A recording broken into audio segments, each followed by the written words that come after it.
கனத்துக்குரிய தெய்வ பிள்ளைகள் யாவருக்கும் அன்பின் ஆண்டவர் இயேசு கிறிஸ்துவின் நாமத்தினாலே நல்வாழ்த்துக்கள். தினம் ஒரு தூதன் வழியாக ரோமருக்கு எழுதின நிருபம் 4வது அதிகாரம் 21வது வசனத்தின் மூலமாக சந்திக்க விரும்புகிறேன். தேவன் வாக்குத்தத்தம் பண்ணினதை நிறைவேற்ற வல்லவராயிருக்கிறார் என்று முழு நிச்சயமாய் நம்பி தேவனை மகிமைப்படுத்தி விசுவாசத்தில் வல்லவனானான் என்று ஆபிரகாமை குறித்து அருமையான பவுலுக்கு வெளிப்படுத்தப்பட்டதான நல்ல வார்த்தையை நாம் கேட்கிறோம். அன்பானவர்களே, ஆண்டவர் எப்படிப்பட்டவர்? வாக்கு பண்ணுகிறவர். அப்படி வாக்கு பண்ணுகிற போது அந்த வாக்கை நிறைவேற்றுவதற்கு திராணி வல்லமை பொருந்தின ஆண்டவராக இருக்கிறார் என்று ஆபிரகாம் தன்னுடைய வாழ்க்கையில் முழுமையான ஒரு நிச்சயத்தோடு இருந்தானாம். காலங்களும் சூழ்நிலைகளும் சரீரமும் அவனுக்கு எதிராக இருந்த போதும் ஆண்டவருடைய வார்த்தையின் மீதும் அவன் வைத்த அந்த நம்பிக்கை, விசுவாசம் குறைந்து போகாத அளவுக்கு இருந்தது. அதனால அவன் வெற்றி அடைந்தான். எந்த குறிப்பிட்ட காரியத்தில் கர்த்தர் வாக்கு பண்ணினாரோ அந்த காரியத்தில் முழுமையான வெற்றியை அடைந்தான். அன்பானவர்களே, அதனுடைய ரகசியம் என்ன? அவர் கொடுத்த வாக்கின் மீதுதான் அவருக்கு நம்பிக்கையும் விசுவாசம் இருந்தது. சூழ்நிலைகள் எதிராக இருந்த போதும் அதன் மேல கவனம் செலுத்தாம ஆண்டவர் ஆண்டவர் என்று சொல்லி அவர் கொடுத்த வாக்கின் மீது மட்டுமே அவனுக்கு நம்பிக்கை இருந்தது.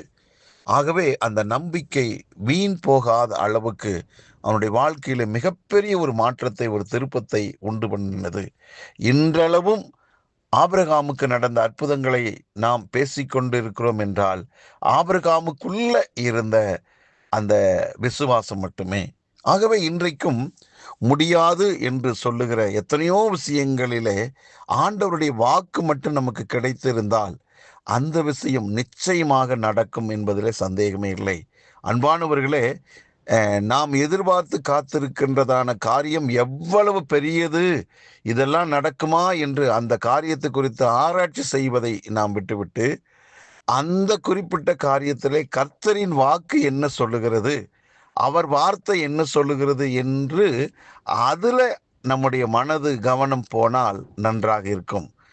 ஆண்டவருடைய வாக்கு நமக்கு கிடைத்து விட்டது என்றால் கவலைப்படாதீர்கள். நீங்கள் எதிர்பார்த்த அந்த விஷயம், நீங்கள் அந்த காரியம் நீங்கள் அடைஞ்சிட்டீங்க, நீங்கள் பெற்றுக்கொண்டீங்க, உங்கள் கையில் அது கிடைச்சிருச்சு என்று தான் அர்த்தம். வார்த்தை தான் முக்கியம். ஆகவே அந்த வார்த்தையின் மீது ஆபிரகாம் நிலைவரமான ஒரு விசுவாசத்தோடு இருந்தான். அவன் 100% வெற்றி அடைந்தான். ஆகவே நாமும் வாழ்கின்ற நாட்களிலே ஆண்டவருடைய வாக்கு எனக்கு கிடைத்து விட்டது என்று எந்தெந்த வாக்கையெல்லாம் நீங்க நினைவு கூறுறீங்களோ அந்த வார்த்தை அப்படியே நம்ம வாழ்க்கையில நடக்கும். ஆகவே ஆண்டவருடைய வார்த்தையின் மேல முழுமையான விசுவாசம் வைத்து வாழ்வோம். வெற்றி மேல வெற்றியடைந்து இந்த உலகத்துல மகிழ்ச்சியை, சந்தோஷத்தை நாம் அனுபவிக்கலாம். ஜெபிக்கலாமா? நல்ல தகப்பனே, நல்ல நாளுக்காக நன்றி. இந்த நாளிலே ஆபிரகாம் தன்னுடைய சரீரம் எல்லா விதத்திலும் ஆண்டவர் சொன்ன வாக்குக்கு எதிராக இருந்த போதும் வெற்றி அடைந்தான். காரணம், ஆண்டவர் கொடுத்த வாக்கின் மீது அவனுக்கு இருந்த நம்பிக்கை.